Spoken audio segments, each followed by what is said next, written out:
Then David asked about what do we think of the QB situation and future of them for 2025, and then the OC bringing in for another QB competition. For me, the quarterback position is so dependent on trust and who you have around you.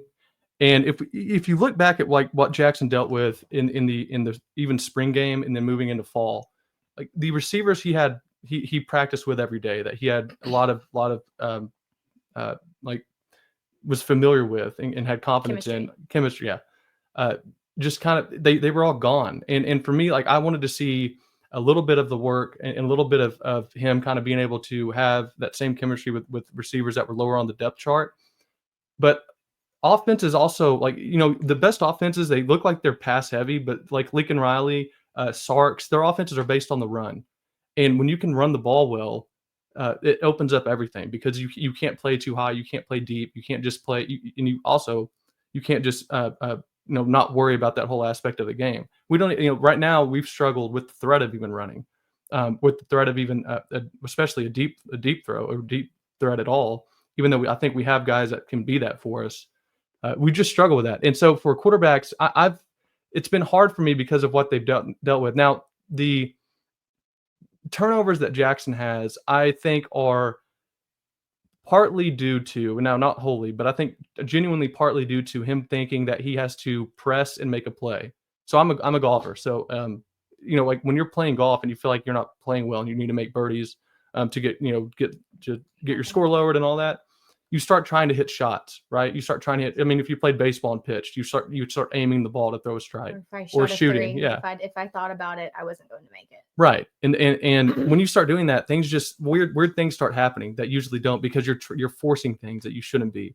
And for me, I see Jackson doing that a lot. Instead of playing free and instead of playing like, I think he has the talent to play. I think they both do. Yeah. No, yeah. Same with Michael Hawkins. He's a true freshman. And so he made some true freshman mistakes. And I'm not gonna, fault him for that. That you learn that through experience. Sam Bradford didn't play as a true freshman. Even Baker had a good freshman year at Texas Tech, but they all came with experience. Caleb Williams is really the last quarterback that was a true freshman that we had, that was like a game changer his first year at OU. Right. And even then, you look at what those teams had around him. He had NFL guys everywhere. Like he had a Mims, he had a Kennedy Brooks, some really good offensive linemen. And you look right now, and even on our offensive line that's playing better, you look at the injuries we've had. Jake Taylor being out, with the Hickman starting the year, Everett starting the year, Hatchett being out, Hatchett having to start the season with a torn bicep. I mean, Sexton went out in Ole Miss. Yeah, they're just dropping like flies. Clearly, how we just named them out. Yeah, and for me, it's tough for the new deal for the quarterbacks right now. For the new OC, I really, I know the Dan Mullen talk is out there. Dan Mullen would be, I think, really good. He had some great offensive mind. Obviously, he's pretty renowned for that. He struggled at Florida, I know, and probably that's a holdup for a lot of people. Is the recruiting issue he had there?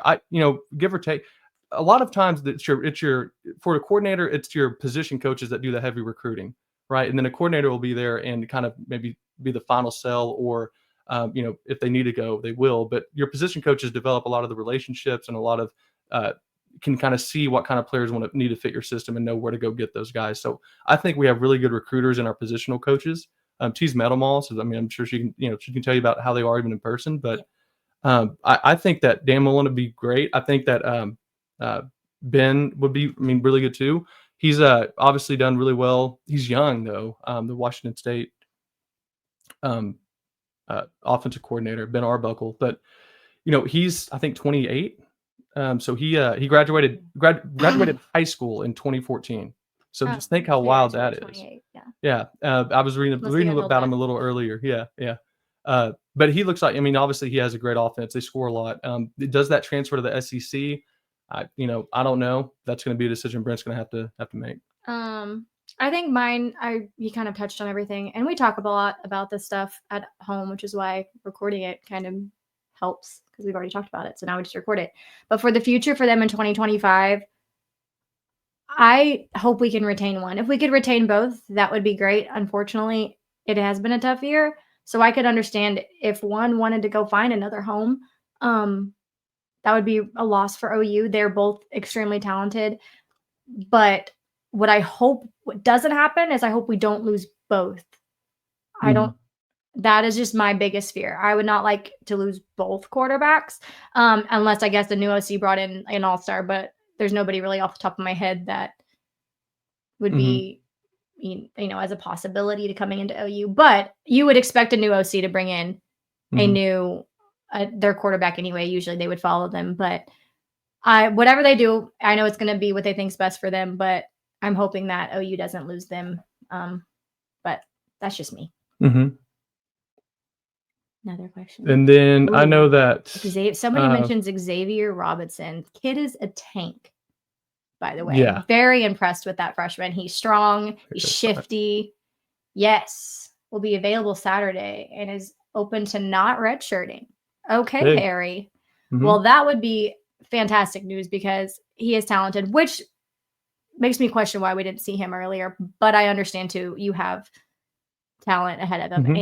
and Javonte Barnes has gone off, but Yeah, well, some people are just gamers, so, they get in a game and they're just a different level, and maybe that's what happened there. yeah, my biggest thing with him is I've seen him make blocks, and that's something that I see consistently, like a lot of our running backs and tight ends and receivers missing blocks, and like for him to, I'm like, oh hey, he just made a block there for Jackson. Sorry, blanked Yeah. out there. Like So that's impressive to me. On yeah. top of the fact that like he is so strong and he's probably what 18 and playing in like a really tough division with some big linemen out there. Mhm. So I've been very impressed with X. And I think Taylor Tatum has gotten Mhm. better. I think he's finding the gaps better. Very shifty, also very quick. Do worry about ball security with him as well. Just not feeling that he's as strong, but definitely Mhm. uber talented. I hope Barnes is back because he was really playing like a really good leader and really well. So yeah, I just hope we get some of our guys back. Yeah, Truly. absolutely. That's just what I want.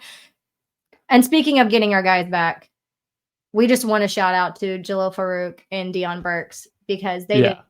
they worked hard to come back for that Missouri game and they were playing not for a playoff championship or a playoff appearance. Like they were playing just to hopefully get us bowl eligible.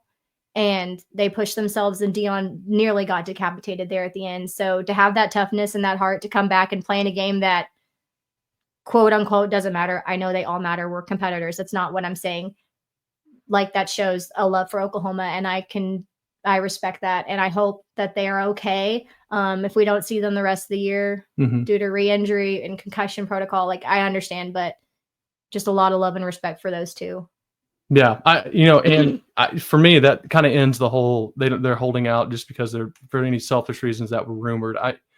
That it shows different kind of toughness, I think, like T is saying, to come and not only that, but to injure, you risk injury, you risk all of that for the chance at a bowl game. And at Oklahoma, that's just, that's not a special season for us. And it's something that Mhm. if you were going to wait and not come back because of a selfish reason, that would be this would be the perfect season to do that. It does make me wonder, and I'm not obviously I have no experience at all in medicine or anything like that. But it's weird to me that we have, for whatever reason, the only an ability to not have anyone return from injury at all. It just seems like there are other teams that get injured, and I'm kind of repeating a little bit what I've heard from other like streamers and people that cover the team. It just seems like there's something going on there, and I don't know what that is. And it's probably fair enough. That's a little vague for me to bring up, and not have really a reason why I'm even saying it. But I just think that they are. I just think there's genuine questions and I genuinely don't like that I'm just asking questions thing, but it really is weird that from all the teams around, either they've gotten extremely unlucky as well, but for whatever reason, we're just not healing I feel like other teams are able to, especially when you look at a Texas or Alabama or Georgia, teams that deal with injuries and are physical teams. They have physical practices. They can come back, it seems, in a way that is much quicker, and they're able to produce as well whenever they come back. And But come back and stay back, not come back and re-injure. oh, Um, sorry, she asked about bringing the coming with the Washington State with the quarterback. What do you think of that team? I have no idea what you just said. Uh, Ben Arbuckle bringing his quarterback with him from Washington State. Who? I like our quarterback. I don't think you need to really. That's my go-to. I'm like, I can't really think of any quarterback that would be coming back next year as even a possibility to come to OU. And I truly think our two guys are talented. They just need a quarterback coach better faith in their teammates, or just not to be in their head thinking they're going to get pancaked. Well, And then mhm, just being more confident. They have the talent. It's clearly there. mhm. It's just the tsunami of issues surrounding it that I think a new OC, a true quarterback coach, which I know we have one now. I don't know if he will be the one going forward. It's not my call, not my business, but I don't know. Well, I trust Brent Venables, and whoever he brings in, then and it seems like you and for quarterbacks, you don't necessarily need to have just this all worldly talented quarterback if you have a scheme that fits him and works well. I mean, that's the mm, Quinn Ewers at Texas thing. It's not a like Quinn's not a world beater. He's not going to just amaze you with talent. But what he does well is he runs his system really well and Sark schemes to his quarterback's talents, same with right? Stetson Bennett Same with Stetson with Bennett. Yeah. Georgia. And so like when you watch Texas, and this is another thing where receivers losing your receivers comes in, and it's even a double effect, because there when you do the jet sweeps or when you do the bubble routes and you're trying to spread a defense out wide, those plays work and become explosive because your receivers can block, and they can block typically whenever they get older, more experienced, because wide receiver blocking is all about angles, and you got to understand the speed of the game, where defenses are located, and that comes with experience. So now you have not only true freshmen trying to block, but you also are having to move your more experienced players to other positions that they originally weren't gonna be doing Right. in the first place. And I remember in a podcast that Nick Anderson and Kaden Helms did, Nick Anderson mentioning in high school, like he didn't understand like Hmm. defenses or like the different calls. Like there was stuff he did not understand that he had to learn as a receiver. And all these guys are learning that on the fly. So I can Hmm. definitely see where that's a difficulty. Do you want to get to Yeah, John and I didn't May? know. Hey, Jonna, thank you so much for that. That's awesome. She says, "Welcome to the big time." Thank you. Hi, How do John you and May. think they will manage the quarterbacks for the last two regular season games? I think Jackson will start both. I would assume. I I would think. I don't. I would think as well. If Jackson has an early turnover, maybe they put in Hawkins, but we wanted to disclose now, we are not insiders. We are not at practices. So best we can do is just make our guesses. So there are people who are insiders that maybe they can give some more information on that, unless Oh it's yeah, a secret. yeah, and I would love to know how they're thinking about, if you could talk to Micah and Jackson, because even if they start Jackson in the year and Micah doesn't play, I mean, it would basically be the position they were in to start the season, where Michael come back next year and get another year of development with Jackson finishing next year, and then Michael have 2 years after that to play. So I'm hoping that we don't just start doing the switching back and forth like the Spurrier thing that he used to do, Right. because I just think you got to go with one of them and really show that you trust them, and they have to feel free to make mistakes. I think part of it is they feel like they can't make a mistake out there, and so they're trying to play perfectly, and you just can't do that. You have to play free, and I just don't want a player on the field that thinks if I make a mistake right here, I'm going to be taken out of the Because you're game. going to make a mistake Yeah, every time. and you're not going to be aggressive. You're not going to play with free. You're going to play to not make the dumb mistake, and that hurts not only the Jackson then, but it hurts the team and everyone else too. So that would be kind of my take on it. I would stick with one, whoever it is, and just let them know, hey, I don't care what you do when you go out there. Well, I mean, you do care, but you get what I'm saying. So, but play free. Don't worry about trying to not make the mistake. If you throw a pick, at least throw it with conviction. Throw it like trying to make a play or something for the team. So. Yeah. How do y'all feel about Bill Bedenbaugh, how Bedenbaugh is doing as the offensive line coach? Oof. Yeah. Again, it goes back to this line has suffered so many injuries. They're having to shift around to different positions. And these are kids having to learn a new role seemingly each week. And within that role is a new set of plays that you have to follow. And how do you truly solidify as being good at something if you're constantly changing where you're at and then what your role is during that play? He has a great class coming in. He's had great O-lines in the past. I think history has proven itself with Bill Bedenbaugh. This year's just a tough year overall offensively. It's just kind of my thought behind it. But Yeah, for Beanbo, it's the way he works best when he has guys there for a few years and they're not just transferring in. He has hit in the portal with Guyton, with Anton Harris, and with uh, Matt Matoyer from last year. Yes. And so it's not like it can't work, but I think Beanbo works better when he can get guys that he knows has talent that maybe just haven't had um, the coaching at the high school level that he can provide, and he can make them really, really good. I think Kel Gundy talked about that in one of the shows that he was on, and I think it's true. Building an offensive line through the portal, I don't know if it can be done consistently because every team knows what OU knows now more than ever is that it starts up front with offensive line. It's what Saban started at Alabama back in 07 whenever he took over. And it's what Kirby Smart's mimicked at Georgia. The offensive line, defensive line. And in college, you don't have to have just the all-world quarterback to be really good if you can figure out those two sides of the ball. So for me, I want Bill to have those young guys and to have them give them some years to develop them. And I think that would be better off for all of us because you look at a team like Texas. They're really good on the offensive line this year, but three of those guys started as I think three. I know two of them at least started as true freshmen. And so now they're fourth-year seniors. I think they had all five starters back this year, and they're all experienced. So now they're going into machine. Yeah, they're exactly. working together. They know their role. They know what they're going to do. They're confident. And they have familiarity with each other. I mean, think about the timing when you're pulling or whenever you're blocking, down blocking, anything. All that's timing related. And whenever you go with the same people every day in practice and in games, it makes it that much easier. And then you look the same spot. Right, exactly. And then you look at what we've dealt with, which I think we've had 12 iterations of an offensive line, 8 different starting offensive lines. And I will give, it's just brutal. We are X's and O's people. If you're looking for X's and O's analysis, there are people out there for that.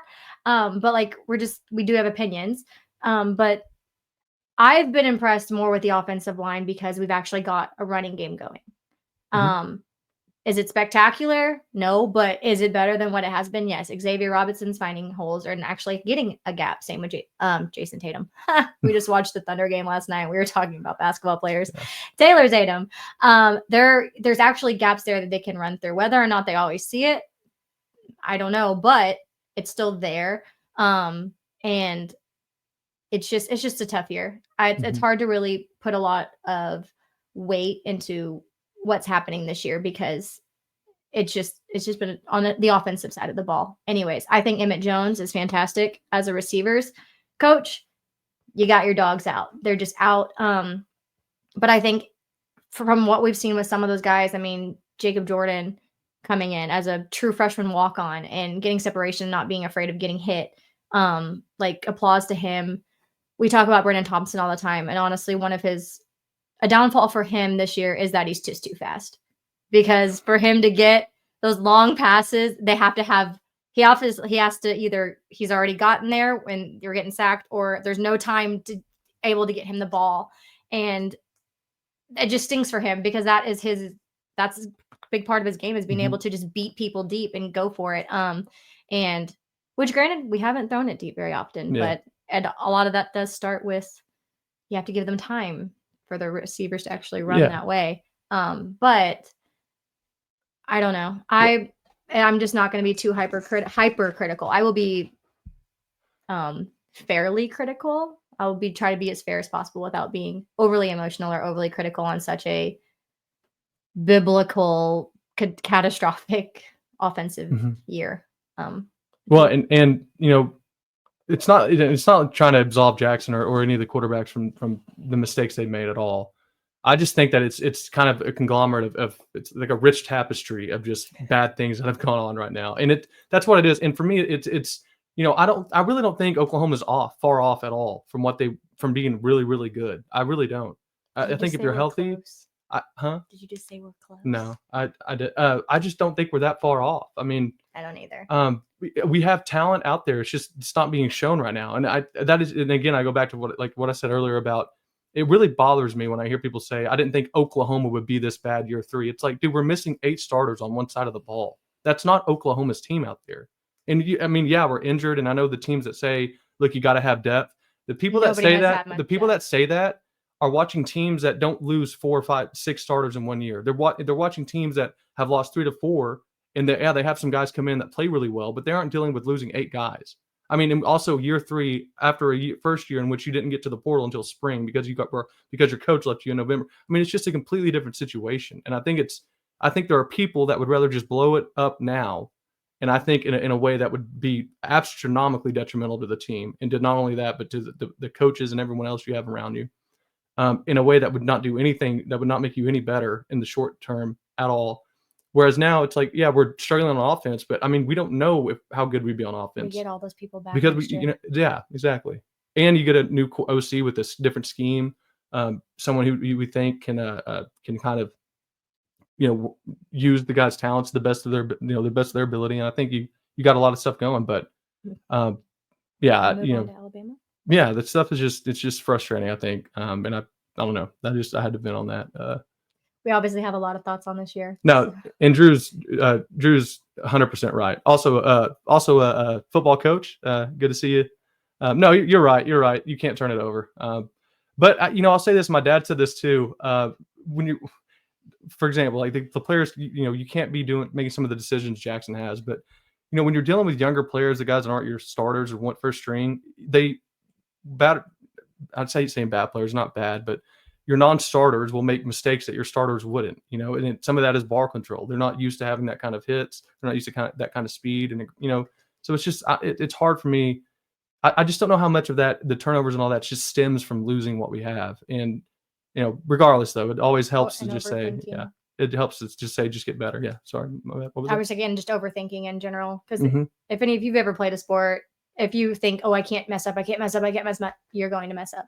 If you think I can't miss the shot, you're going to miss that shot. Like it's just how sports are. You have to play in the flow. You cannot be thinking out there, obviously within reason. And I agree. I agree. And imagine all the experience you're going to have next year Yep. after going through this, and you're going to have all those players back that are starters that are coming back next year. Talk about depth. And exactly. Now that's going to be, and that might be something that we don't even realize how valuable that's going to be until Blessing next in year disguise, comes. maybe. Right. Huh? Who's the next OC? If I'd have put money on it, we don't have money to put on it. So we're going to put that on. We don't. Dan Mullen came out and said that he was going to he's taking head coaching calls. Part of me thinks that's him gaming a little bit of if they make a deal or not, wanting to get more money from from OU. Which, my gosh, could OU be more desperate on the negotiating table? I would. The thing, if I could pick between Dan Mullen and Ben Arbuckle, I like Mullen because one, he got Dak Prescott led team to number 1 in the NCAA, which if you do anything like that with Dak Prescott, you're gonna get all the accolades in the world from me. My family raised me as a Dallas Cowboy fan because OU fans being an OU fan wasn't painful enough. So I got to watch Dak do what he's done the last 8 years. So anyways, you get Dak Prescott to number 1 ever, you can be my coach. But also, I think he just has the experience that Brent needs, someone who's been in the SEC, been at Mississippi State, been at Florida, successful at both places, and really knows kind of what you need to have offensively to be successful. And I think Brent has to look at it as, he has to bet his career on this hire. And who is he going to trust? Ben Arbuckle, who's a young guy, might be the next big thing. I don't know. He Maybe might be Stack Alley. Exactly. He might be the guy. Protege. And at the end of the day, if he trusts, and Sorry. if he trusts that, then I'm all okay. If that's what he thinks. But he, Sooner Cap, I'm sure they are struggling. It's unbelievable. But I think if you got to plug the holes in the ship right now, it's sinking on offense. And who does that best? I think someone with experience that's been in the SEC that knows those teams.